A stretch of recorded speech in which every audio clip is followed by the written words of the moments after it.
Hello everyone. तो आज हम सॉल्व करेंगे क्लास 10 साइंस का sample paper 4।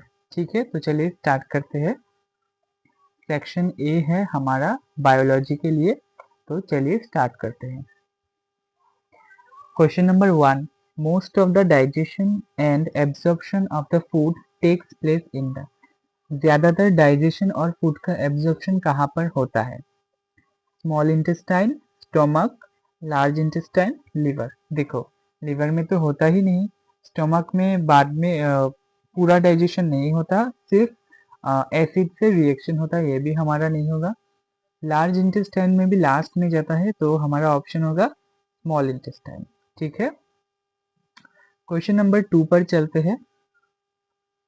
The statement that correctly describes the characteristics of A gene is. कौन सा स्टेटमेंट हमें जीन का कैरेक्टरिस्टिक्स अच्छे से डिफाइन करता है? Each chromosome has only one gene located all along its length. बिल्कुल गलत। सभी में एक जीन नहीं होता, दो एलील्स हो सकते हैं। In individuals of a given species a specific gene is located on a particular chromosome. ये हमारा हो सकता है। ऑप्शन सी चेक कर लेते हैं।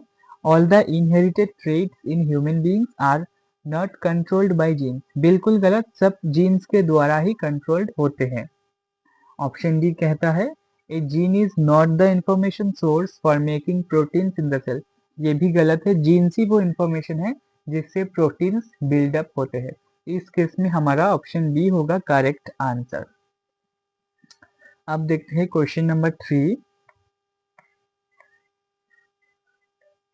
क्वेश्चन नंबर 3 है some wastage are given below. हमारे पास कुछ वेस्ट के टाइप दिया हुआ है, हमें बताना है। पहले हम पढ़ लेते हैं क्या क्या वेस्टेज दिया हुआ है। Garden waste, ball point pen refill, empty medicine bottles made of glass, peels of fruits and vegetables, old cotton shirt. The non biodegradable wastage among these are. कौन से नॉन बायोडिग्रेडेबल है? बिल्कुल आसान, बॉल पॉइंट का pen refill non biodegradable है, और empty medicine बोतल जो ग्लास से बना हुआ है वो नॉन बायोडिग्रेडेबल है। बाकी सारे तो ऑर्गेनिक वेस्ट है, बायोडिग्रेडेबल हो जाएंगे। तो 2 एंड 3 होगा हमारा करेक्ट ऑप्शन। 2 एंड 3 किस ऑप्शन में है? ऑप्शन सी में है, तो इस केस में सी होगा हमारा करेक्ट आंसर। आई होप आपको समझ में आ रहा होगा। कोई भी डाउट लगे तो कमेंट में पूछना एंड फीडबैक देना मत भूलिएगा। देखते हैं क्वेश्चन नंबर 4। हाँ, अब ठीक है। Question number 4 matching type question है। क्वेश्चन नंबर 4 को पहले हम देख लेते हैं अच्छे से। थायराइड ग्लैंड, बिल्कुल इजी है। थायरोक्सिन होगा आपका। पेनक्रियास क्या होगा? पेनक्रियास होगा आपका इंसुलिन और ग्लूकागॉन देता है। टेस्टिस, टेस्टोस्टेरोन होता है मेल का रिप्रोडक्टिव सिस्टम का हार्मोन। एंड ओवरीज क्या होता है? फीमेल रिप्रोडक्टिव हार्मोन, यानी कि ईस्ट्रोजन से लिंक्ड होगा। यानी कि 1 बी होगा, 2 डी होगा, 3 ए होगा एंड 4 बी होगा। ऐसा तो ऑप्शन डी में दिख रहा है, तो ऑप्शन डी होगा इस केस में हमारा करेक्ट आंसर। अब हम देखते हैं question number 5।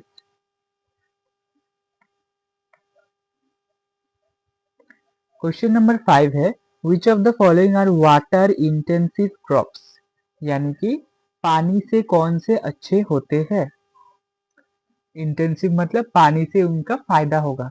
Wheat and sugar cane, wheat तो नहीं होगा, ठीक है। व्हीट एंड राइस, फिर से व्हीट नहीं होगा। व्हीट एंड ग्राम, फिर से व्हीट नहीं होगा। शुगर केन एंड राइस, ये होगा।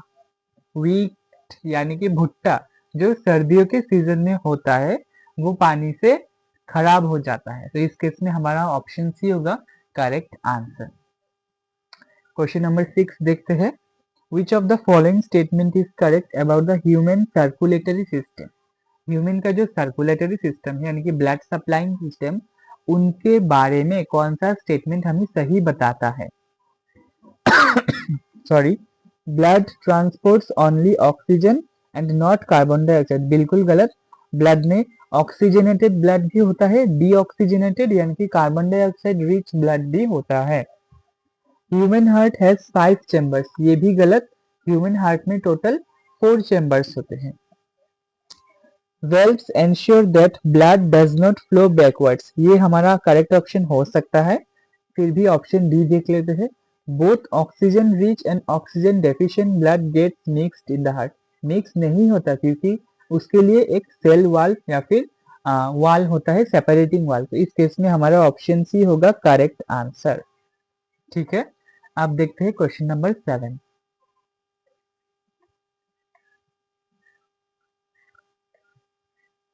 क्वेश्चन नंबर 7 है identify N involuntary action from the following, इनमें से कौन सा इनवॉलंटरी एक्शन है। इनवॉलंटरी यानी कि जो कि हम अपने नर्वस सिस्टम से कंट्रोल नहीं कर सकते हैं, जैसे कि रेगुलर बीटिंग ऑफ हार्ट, ये तो हम कंट्रोल कर ही नहीं सकते। इस केस में हमारा ऑप्शन ए होगा करेक्ट आंसर। ठीक है, फिर भी हम बाकी ऑप्शंस को समझ लेते हैं। राइडिंग ए बाइसाइकिल, अब देखो ये तो इनवॉलंटरी नहीं है, वॉलंटरी है। हम खुद से चाहेंगे तो साइकिल चला सकते हैं, खुद से नहीं चाहेंगे तो साइकिल हमें कोई नहीं चला सकता, यह हमारा मर्जी है। पिकिंग अप ए पेंसिल, पेंसिल उठाना, ये भी क्या है, अपनी मर्जी से डिसाइड होता है। Walking in a straight line, ये भी मर्जी से डिसाइड होता है, लेकिन जो हार्ट का बीटिंग है वो मर्जी से डिसाइड नहीं होता, वो ऑटोमेटिक है, वो जब तक हम जीवित है तब तक वो होता ही रहेगा। तो इस केस में हमारा ऑप्शन ए होगा करेक्ट आंसर। अब देखते हैं हम क्वेश्चन नंबर 8, असर्शन रीजन वाला। असर्शन बोल रहा है offspring produce by asexual reproduction are genetically similar to the parent. बिल्कुल सही बात है, क्योंकि हमारा एसेक्सुअल रिप्रोडक्शन में जनरल कॉपी होता है। Reason, asexual reproduction involves a single parent, क्योंकि एक ही पेरेंट होता है तो दोनों का कॉपिंग होता है, कोई डीएनए का इनएक्यूरेसी नहीं होता है। तो रीजन भी करेक्ट है, असर्शन भी करेक्ट है, करेक्ट एक्सप्लेनेशन भी दे रहा है हमें। तो इस केस में हमारा ऑप्शन ए होगा करेक्ट आंसर। देख लेते हैं बायोलॉजी का लास्ट क्वेश्चन, क्वेश्चन नंबर 9। इसके बाद हम केमिस्ट्री में जाएंगे। आप थियोरेटिकल क्वेश्चन जैसे कि राइटिंग क्वेश्चंस खुद से ट्राई कीजिएगा, अगर डाउट लगे तो मैं सॉल्व करवा दूंगा। मैं इस वीडियोस में सिर्फ एमसीक्यू को ही डिस्कस कर सकते हैं। 9 नंबर हमें बोल रहा है assertion, the waste we generate daily may be biodegradable और नॉन बायोडिग्रेडेबल। ठीक है, करेक्ट है, क्योंकि हम सिर्फ नॉन बायोडिग्रेडेबल वेस्ट जनरेट नहीं करते, हम बायोडिग्रेडेबल वेस्ट भी जनरेट करते हैं, जैसे कि वेजिटेबल पील्स, फ्रूट का पील्स, ये सारे ऑर्गेनिक वेस्ट है, ये नॉन बायोडिग्रेडेबल होते हैं। लेकिन हम प्लास्टिक जो जनरेट करते हैं डेली वो नॉन बायोडिग्रेडेबल होते हैं। ठीक है, reason, the waste generated if not disposed of properly may cause serious environmental problems। ये भी सही है, अगर वेस्ट को हम अच्छी तरह से डिस्पोजल सिस्टम के द्वारा मैनेज नहीं कर सकते हैं तो वो प्रॉब्लम एनवायरनमेंट के लिए हार्मफुल हो सकता है। दोनों ही स्टेटमेंट सही है, लेकिन कोई रिलेशन नहीं है इसमें, यानी कि हमारा ऑप्शन बी होगा करेक्ट आंसर। इसी के साथ हमारा बायोलॉजी का सेक्शन खत्म हो जाता है। अब हम देखते हैं सेक्शन बी, यानी कि केमिस्ट्री का सेक्शन।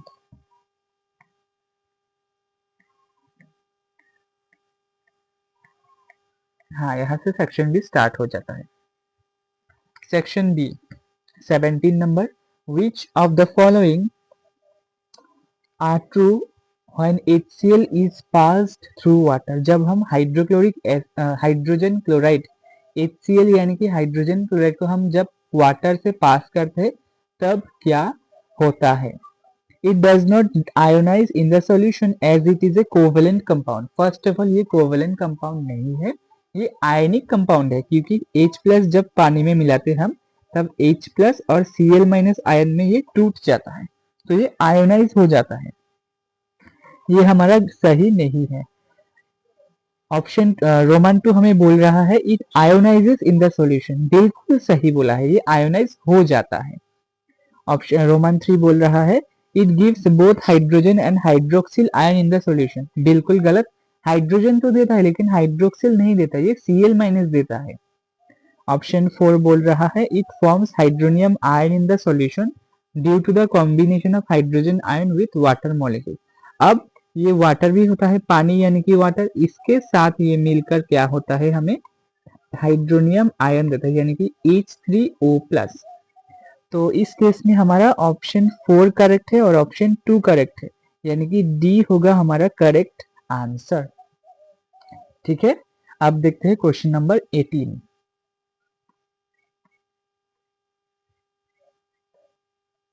क्वेश्चन नंबर 18 है, which of the following given statement is correct और रॉन्ग? कौन सा सही है, कौन सा गलत है? Statement A, detergent with less branching in the molecule is degraded more easily than branched chain detergents। ठीक है, बिल्कुल सही है, जितना ब्रांचिंग कम उतना अच्छे से वो डिग्रेड हो जाता है, खत्म हो जाता है। Statement B, soaps are 100% biodegradable, ये भी बिल्कुल सही है। ठीक है, दोनों स्टेटमेंट सही है और इसी के साथ हमारा ऑप्शन ए होगा इस क्वेश्चन का करेक्ट आंसर। ये तो असर्शन रीजन नहीं है ना। देखते हैं question number 19।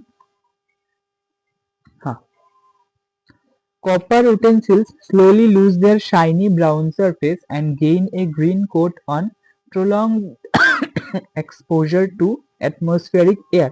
This is due to the formation of coating of, जो कॉपर के बर्तन होते हैं, अगर हम उसको ऐसे ही हवा में खुले में छोड़ दे तो कुछ दिनों बाद वो क्या होते हैं, ग्रीन कलर की कोटिंग उन पर चढ़ जाते हैं। तो ये ग्रीन कलर का कोटिंग किससे होता है? तो ये तो बिल्कुल बुक का डायरेक्ट क्वेश्चन है। ये कॉपर कार्बोनेट के लिए होता है, क्योंकि एयर से वो कार्बन डाइऑक्साइड गैस के साथ रिएक्ट करता है, CaCO3, सॉरी।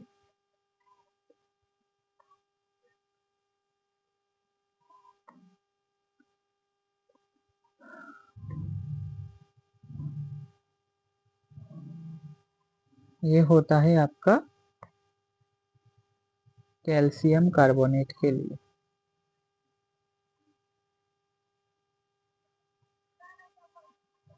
Calcium CaCO3। ठीक है,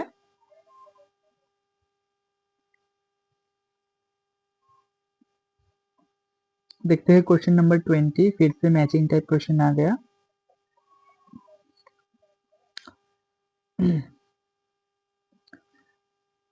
copper is used in electrical appliances, तो ये कौन सा होगा? इलेक्ट्रिकल अप्लायंसेस में क्यों होता है? क्योंकि कॉपर इलेक्ट्रिसिटी का अच्छा कंडक्टर होता है। सोडियम इज वेरी रिएक्टिव, तो इसमें क्या होता है? केरोसिन में हम स्टोर करते हैं।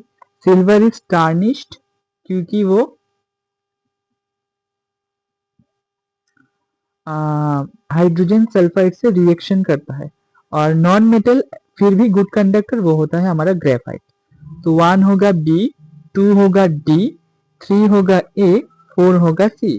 ये तो ऑप्शन ए में नजर आ रहा है, यानी कि इस केस में हमारा ऑप्शन ए होगा करेक्ट आंसर।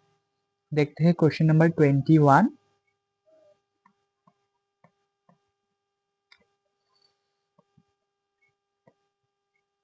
21 हमें बोल रहा है, the property of metal by which it can be drawn into thin wires is called. ये हमारा कॉपर मेटल है, इससे हमने पा लिया कॉपर वायर। इस प्रॉपर्टी को क्या बोलते हैं? बिल्कुल इजी क्वेश्चन, बुक का डायरेक्ट क्वेश्चन। इसको हम बोलते हैं डक्टिलिटी, जिससे हम क्या करते हैं, किसी भी मेटल को वायर्स में कन्वर्ट कर सकते हैं। ठीक है, देखते हैं question number 22। 22, which of the following properties of carbon is not responsible for formation of a large number of compounds? तो कार्बन जो लार्ज नंबर ऑफ कंपाउंड्स बनाता है उसमें दो प्रॉपर्टी आता है, कैटिनेशन आता है और एक आता है टेट्रावैलेंसी, और एक आता है एलोट्रोपी, यानी कि कार्बन का डिफरेंट फॉर्म।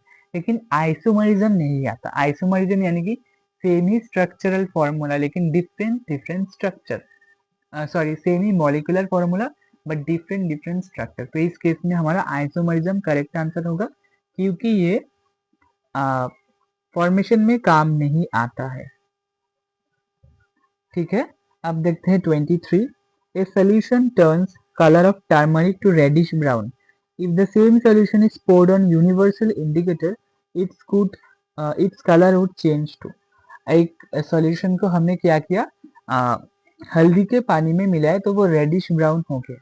ठीक है, अगर हम सेम सोल्यूशन को यूनिवर्सल इंडिकेटर में डालें तो इसका कलर कैसे चेंज होगा, तो वो क्या होगा, ब्लू कलर का हो जाएगा। ठीक है, इस केस में हमारा ऑप्शन ए होगा करेक्ट आंसर। देखते हैं क्वेश्चन नंबर 24, केमिस्ट्री का लास्ट क्वेश्चन, असर्शन रीजन वाला। असर्शन बोल रहा है स्ट्रेंथ ऑफ द एसिड और बेसिस डिक्रीजेस विथ डाइल्यूशन। बिल्कुल सही बात है। जो हम एसिड और बेस का स्ट्रेंथ देखते हैं यानी कि पावर, अगर हम उसको डाइल्यूट कर दे, एक्स्ट्रा पानी मिला दे, वो कम हो जाता है। Reason, ionisation of an acid और base increases with dilution.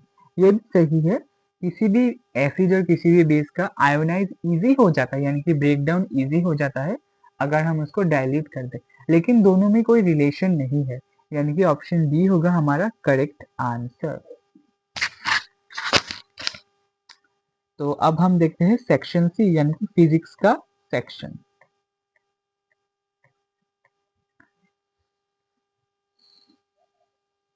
Thirty number question को देखते हैं, which of the following statement are true. इनमें से कौन सा स्टेटमेंट सही है। The speed of all colours is the same in air और वैक्यूम। ऑल कलर्स यानी कि लाइट, वो तो सभी मीडियम में सेम होता है, बिल्कुल करेक्ट।